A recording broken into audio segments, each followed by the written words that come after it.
Pagalitan ng babae at tinatawag ng mama. Lipat ka na.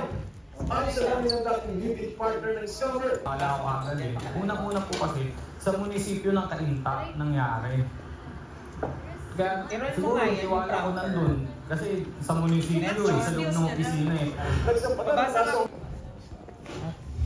Pagpasok mo pa lang, sasalubungin ka na ng makulay na giant Christmas tree.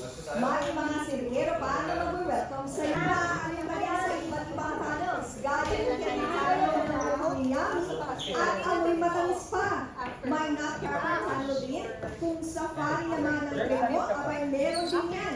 Kapag nagutom naman sa pag-iikot, meron din mga pagpipiliang snacks at mga Kasama po natin ngayon dito sa Frontline Pilipinas, ang finest mutya, Ashton Olviga. Thank you sa pagbisita na naman. So, mahal. Baka malito ka ha, hindi ako si Papa P. Akala ko nga ako eh. Salamin lang ako.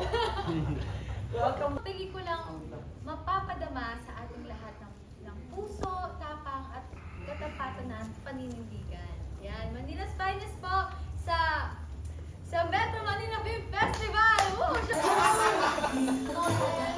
pahinga na. Ano tayo?